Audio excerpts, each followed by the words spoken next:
Okay, hello everybody. So it looks like we are live. Let me just check everything is good. I think so.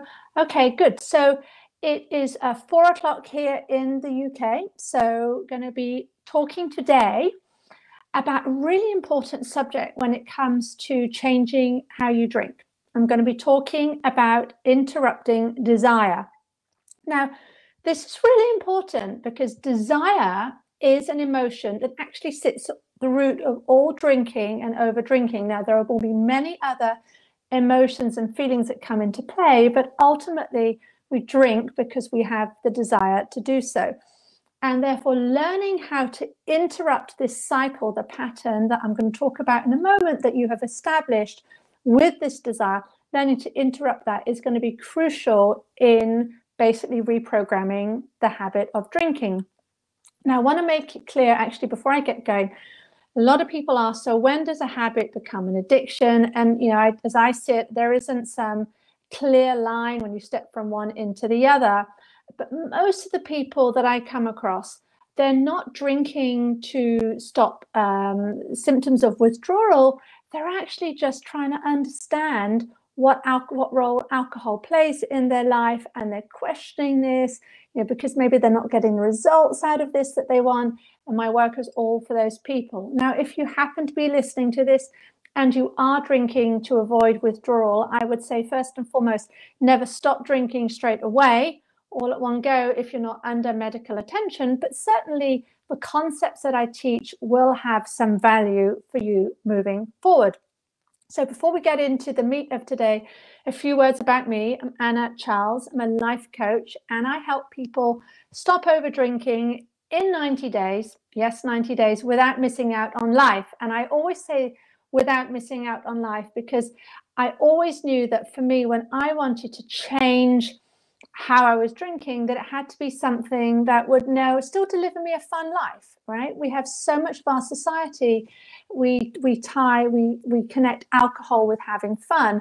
And I knew that if something was dreary, depressing, boring, it just wasn't going to last for a lifetime. Look at how many diets rather get thrown over when you're eating lettuce leaves every night. You just can't hack it. It's too boring. So it had to be something that I would end up enjoying. And it is true.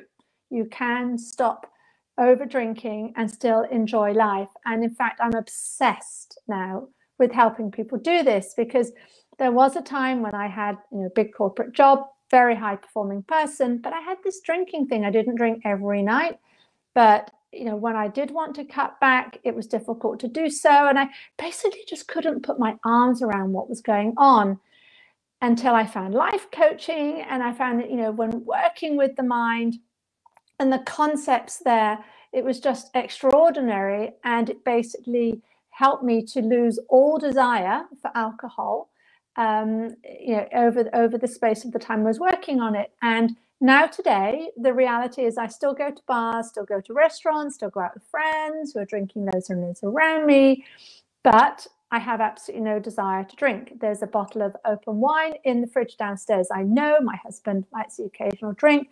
Doesn't bother me at all. It will sit there and I will never go near it. So it seems like a miracle to me, but I was able to make this transition. And so now it's just such joy to do that. That's how I help people today. So first, I want to talk about how desire shows up, right? And there's a few ways that you will notice this happening. With the people I work with, they say things like, well, my plan was to drink 1 glass, but I ended up drinking 3. What happened? Desire. Otherwise, it could be that you say, I'm going to take a night off. I'm not going to give up entirely. I'm going to take a night off. But then you end up drinking, and it's desire that gets in the way. And people I work with tend to find this really frustrating. In fact, that was my experience too. I was more annoyed than anything else, because these are highly intelligent people, very organized life, very, very much control of parts of their life. They're not really got this huge problem, and yet they feel this pull to drink more than they want, and they just can't get a grip on it, just can't understand what's going on. Sadly, many people then end up thinking, well, they must be them, right? There must be a problem with them, or maybe they're just insatiable, or then they sort of cast the net further afield and say, well, it's in our family, it's just how it is, it's, you know, just always been that way. And what I want to tell you is that that is not the case. And if you are listening to this and you're over drinking and you want to drink less, it's more than possible to do so. And I would also say that if you don't want to go sober, that's perfectly fine. So my goal in working with people is to help you drink what you say you're going to drink and no more, and be cool with it, be fine with it. And that's what happens all the time, guaranteed. So firstly, let's look at what is desire. And it's a longing for something, but desire is caused by something in the body, by a chemical reaction. It's caused by dopamine in the brain, dopamine being delivered. And that is delivered during something that we find enjoyable, during pleasure. So, for instance, if you are out walking and you see a sunset, or you see a beautiful spring flower, I do love the spring cowslips that come out, or you're holding the hand of somebody you love. These activities, this pleasure is all going to be delivering dopamine into your brain. And the reason for this is all back to survival. And it's all back to, for us to survive. So, you know, to be, we're pack animals. We like to be with other people. And food, by the way, food also delivers dopamine. And that's because we need to eat to survive. So the theory is that if we do something that gives us pleasure, the brain is going to think, going to taste it up and take notice. That's important. It's going to want to do it again. So the more we do these things, the more it's cool for our survival, and that's what we need. That's what we'll take notice and do. However, we are humans, and we kind of figured this out, that, you know, if we have pleasure, it makes us want to do it again. And so we've taken that and we now manufacture, we basically concentrated it, boiled it down, and create and offer concentrated pleasure. So this is where you get in the food area, you know, these highly processed foods that make you just want to eat more of them. So I love to eat bananas, but if there was a banana in front of me and a plate of chocolate biscuits, my brain would probably want the chocolate biscuits. And that's because it knows that eating those chocolate biscuits is going to make it feel good. It's going to, those biscuits are going to deliver so much dopamine into my brain. And we are driven towards pleasure, right? As human creatures, that's what we want to do. We want to feel pleasure. So we've got this deal of highly concentrated pleasure going on. And this is exactly what happens with alcohol. Alcohol is designed to deliver far more dopamine than our brains can really handle. And no wonder, therefore, with such a reward, you know, we know the brain knows it's going to feel so good after drinking, that we turn to it again and again and again. But the thing about desire is that it is learned, right? It is not innate. And in fact, you have proof of this already, even in the area of alcohol. So for instance, when I was drinking, I would love, my favorite was a French Chablis, crisp white Chablis. I would never go near a whiskey. I just couldn't stand the stuff, right? So there we have desire in show, that my desire for the whiskey would be really, you know, a humdinger. That's what I'd want if I got my drinking head on, but I would never feel the desire and the need to go for the whiskey. So you have this thing called desire, you have this thing desire that you learn, that you teach yourself. And then, as with anything, the more times you do it, the better you get at it. So the more you drink, essentially, right? You feel like drinking, the more you drink, the better you get at drinking. So it becomes a habit that you become very, very good at. And it's no different to many other things that you do in your life. So I have, for instance, I call it a program. I have sort of my morning program. I wake up and I want a cup of tea, and then I'll have a shower, and then I'll clean my teeth. That's my program. And the more I do it, the more ingrained it becomes. Think about when you're learning something. Think about when a child is learning to write, okay? So they will start out, you know, and their lines will be very wobbly and so on, and it won't be any good to start with. But then the more they do it, the better it becomes, the more fine motor skills they get, and they learn the skill. And it's just like that with drinking. We just don't think of it in that way, right? We don't go to school for drinking. We don't go to learn it. But it's in essence what we're doing. Every time we're doing it, we're getting better. And I don't know about you, but years ago when I first had a drink or two, I had to actually teach myself I like it. I wasn't that keen on it. And I've done the same thing. I did the same thing always with olives. I go to all these parties and there'd always be olives. I think, why do people eat all these olives? I can't stand olives. And I decided very early on that if I wanted to eat at these parties, I was going to have to like olives. So I taught myself, actually literally taught myself how to like them. And the same thing is true of alcohol. It's just that you've done it without being aware that you've done it. So we learn something through repetition, hundreds of examples of this. I talked about writing, there's riding a bike, there's driving a car, basically anything, even walking, learning to walk was learned through repetition. And then it's perpetuated through reward. And this is where alcohol has it can feel so powerful, because that reward, that feeling, because that concentrated pleasure is so immense. We are going to be driven to want to do that thing again and again. The pull to drink alcohol is so strong because of that reward. And again, back to bananas. I love bananas, as you can tell. So if I eat one, that's great. If I eat two, maybe three, I probably couldn't eat three in a sitting, even though I really like them. Whereas I could drink in a session 1, 2, 3, 4, 5, maybe even 6 glasses sometimes if I was really in the mood. And that all comes down to the reward that my brain was seeking. Yes, I like bananas. Yes, they make me feel, I have a little bit of a feel-good factor when I eat them, but nowhere near as strong as when drinking. So if something makes you feel as good as alcohol, it's going to win hands down every time. So I hope this helps you to understand that really there's nothing wrong with you. It's just something that you've learned, but it can seem scary because you end up doing it without much conscious thought. So there's no need, therefore, to beat yourself up. There's no need to get mad at yourself or upset at yourself. There's no need to say, oh my gosh, I'm just never going to learn. I mean, talking about yourself like that is crazy.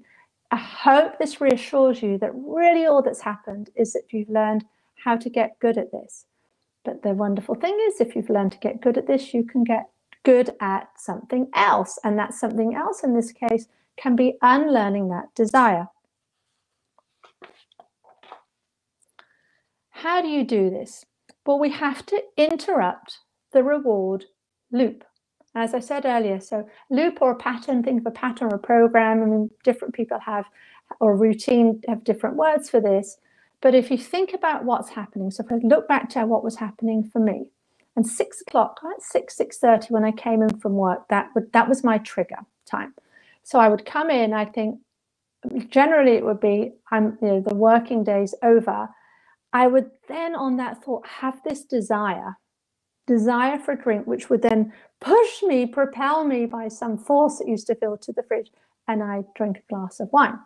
Now, sometimes I didn't even catch the thought. It was just such an automatic thing. Come in, especially if I had a hard day, difficult day, come in, think that thought, feel that desire, and then take the action of drinking. And so that became sort of my loop. That was my pattern. So the way to, and you will have these too, by the way, it might not be that, it might be something else, but guaranteed you're in some kind of pattern. And it might be hard to realize this at first. So it's going to take some time to be observing yourself. And the way, so this is like the number one takeaway, the number one action that I want you to do is to try to identify what is your trigger thought before drinking. So again, for me, in that case, it might have been, the working day is over. It could be as simple as that. Whatever it is for you, people have all sorts. I've seen all sorts. It could be, I've had a really hard day. I deserve it. It's 6 o'clock. The children are in bed. It's time to cook dinner. It's time to put the TV on. It's time to put my feet up. Whatever it is, it's time to go out with the girls. It's Friday night. These are the thoughts that create, just that thought alone will create that feeling of desire. Now, if you find this difficult, do sort of work at it from the feeling onwards. So when you're in that feeling of desire, ask yourself, sort of stand outside yourself and ask yourself, what am I thinking at the moment? This might seem really trivial. It might seem really obvious, but it's so, so, so important because it's all about intention. And when we want to change habits, it starts by being intentional. And that's why in my coaching framework, actually, I have a coaching framework of intention, courage, and commitment, 3 pillars, where we start with being intentional by determining what it is we want, looking at how we make decisions, how we're thinking, how we're approaching ourselves, how we're approaching situations. And sometimes this brings up really scary stuff, which then means that we have to develop courage, flex our courage muscle, be willing to have the thought and have the feeling of desire and do nothing about it. Yeah, that's a topic for another time. I'll cover that in another topic. There's lots of stuff there around urges and how you can do that. And then when you have that courage to really stand up for yourself and to be willing to follow through on those intentional thoughts, then that's where commitment comes in. And the moment you start being committed to yourself, that's when the magic happens, because that's when you start to really unpicking and rewiring this pattern, this routine, this habit. That's all it is, right? I know this makes a lot of people feel actually pretty good, because it means there's nothing inherently wrong with them. It's just something that they've learned and they didn't realize they were learning it. So by looking at the thoughts and interrupting that thought, but just by seeing it, you help to start reprogramming the loop, the reward loop. So what I would do is I'd look for those thoughts. It might just be one, it might be several. They might be different at different times of day, but I'd just grab a piece of paper and I'd write them down. Now this does a couple of things. Firstly, this sort of proves to you in a way that, yeah, I can see actually isn't some invisible force driving me towards the fridge. No, it really is. It's just my brain. It's really me. I'm doing the one, because you always have control. I'm the one who's making that decision. That may not be conscious, but I'm the one doing it. And here are the thoughts. If you read these thoughts, I used to do this, think, my goodness, if anyone thought these thoughts, they'd want to drink. It's quite funny, really, in a way, but didn't seem so much at the time. But do that, and then do it each time. And then you might start to see then similarities of sort of the regular thoughts. You probably find there are a few that you're thinking.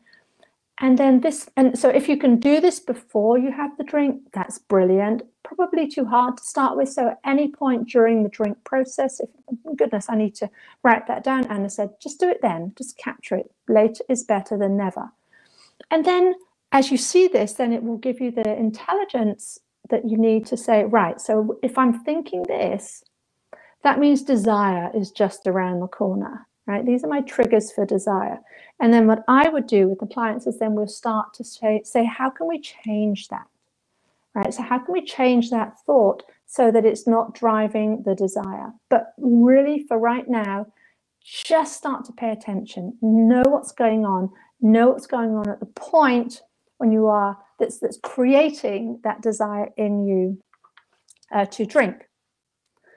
So that's really the learning. I wanted to keep this short and sweet so that there's something for you to take away. And you can put this into practice right away, immediately, right? It doesn't need any fancy equipment. Pen and paper, that's all you need. Put it on your phone even. So pay attention to that thought. And this is a small example of the kind of thing I do with my clients, where we actually break down, we figure out what's going on, and then we rebuild from the ground up, so that this develops and delivers permanent change. And if this resonates for you, I really encourage you to message me, book a call, or you can contact me on anna@90dayslater.co. And then we'll have a call. And what we're going to do, it's very simple. We'll talk about where you are, what you've tried, what hasn't worked. And I like to talk about this because I like the brain to recognize these are the things that didn't work. And therefore, we talk about, well, if it didn't work then, it's pointless, repeating the things that don't work. I will then talk about where you want to be. And really, for me, to sign up with me, this is all about, I help you drink exactly how much you want to drink, whether that's quit entirely, whether it's just have the one, whether it's just have a few, whatever it is, whatever your goal is. I don't necessarily say it has to be sobriety. I certainly didn't want that for myself. I pretty much achieved it, but still to this day, I'll have a sip of wine here or there, and I reserve the right to do it, but I never really want to. But anyway, it's all about what your goal is. And then I will build the exact plan to get you from where you are to where you want to be. And we'll do that on the call, right? So that's something you'll get right there and then. And if this is something you're thinking, that sounds good, but I've got this going on, or I need to wait, I would challenge you on that. I would, really listen to yourself and think, if you were able to start making changes in how you see drinking and how you see over drinking right there on that call. I'm not even talking about coaching. I'm talking about on that consultation call. How excited would you be? Right? And this is what I offer, right? Because it's all about helping you to make that transformation. So that is there on offer for you. So if that sounds interesting, if you also want to stop over drinking in 90 days or less often, but then we work on really bedding in that habit for the rest of the time. If you really want to do that and you don't want to miss out on life, then message me, or you can email me, anna@90dayslater.co, and that is .co, not com. And I hope that has really helped to answer any questions that you've got and give you the desire to go ahead and tackle and interrupt your desire for drinking. I look forward to hearing from you, and I'll see you in a future video.